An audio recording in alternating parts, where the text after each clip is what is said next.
Safety today is one of the most important issues, and it also holds for all the existing and upcoming batteries.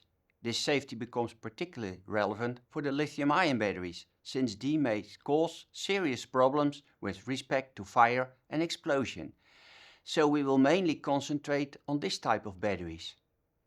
Because we do not want that these batteries catching fire, events we see more and more these days, with electrical bikes, e-bikes so to say, issues with mobile phones, but more serious today, electric vehicles during transport or used as charging and discharging systems for households, and in the same regard, home batteries. Can we ensure their safety and what to do in case of a fire event? Therefore, we must look where we can intervene to improve the safety of the battery itself. It starts with the control of materials and processing, so to optimize its quality and production. This has also impact on which materials we are going to use in the battery on either electrode. Obviously, this has also to do with the application of the battery and the price we are willing to pay for it. Once these materials are selected, an optical cell design is relevant, cylindrical, prismatic or pouch.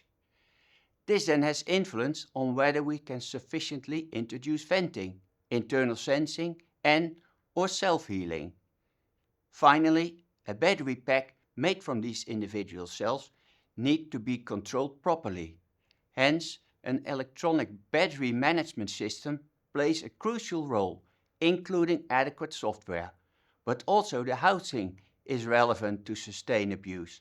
So let's go into a little more detail on these issues. Numbers 2 to 4. Most lithium-ion batteries today have a liquid electrolyte containing a solution of a lithium salt in an organic solvent. This solvent is inflammable and causes several issues once the temperature becomes too high.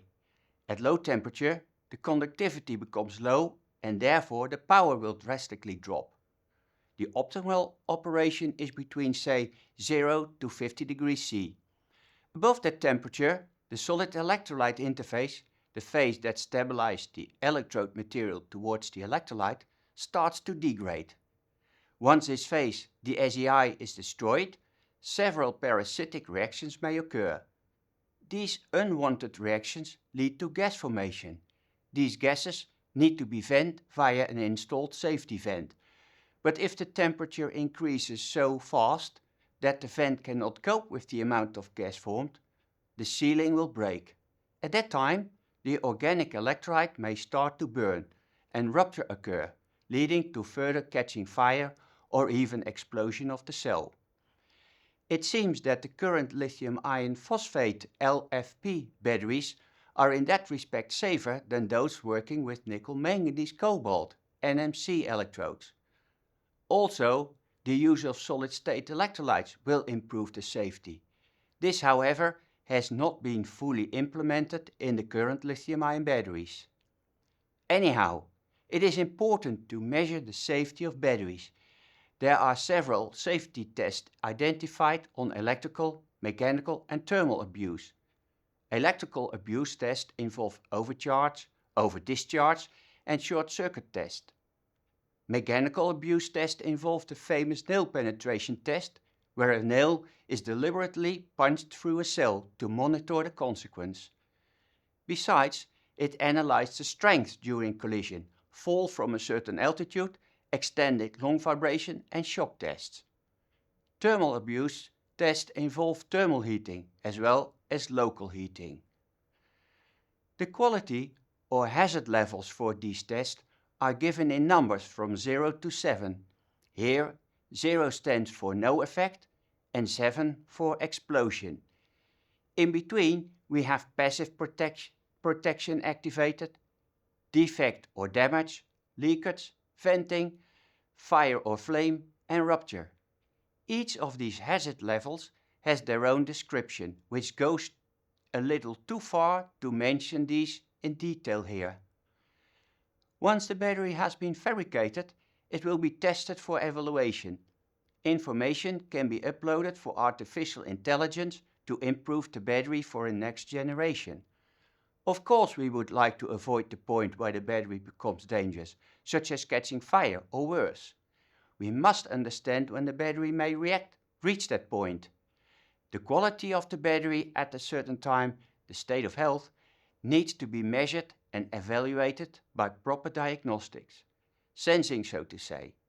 If the battery is about to reach the critical point, the battery can hopefully self-heal, or the battery management system, the BMS, decides to block or stop it.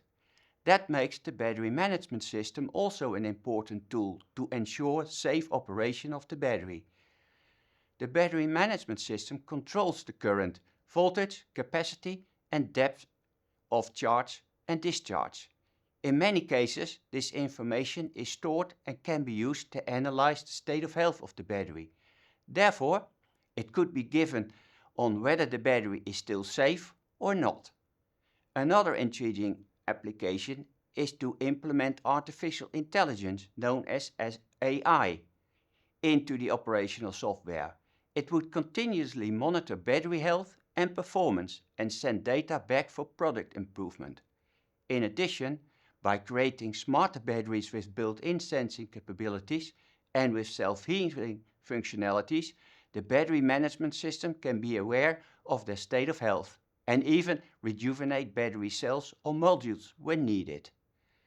Artificial intelligence also allows for faster developments and the ability to overcome problems that might not be solved otherwise. For the adoption of electric vehicles, this is an enormous importance in relation to increasing the driving range.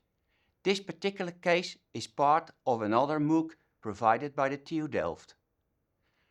A last item that may help the safety, but then rather at the end of life or just before refurbishing, is the battery passport. This passport provides data of the battery with respect to the chemistry. It could also be extended by the data that has been stored in the battery management system. In the simplest case, the passport could have information via a barcode or a specific chip. The information preferably include the type of battery, its chemistry and potential risks, as well as the manufacturer and manufacturer date. Most likely, in the future, such kind of passport will be obligatory.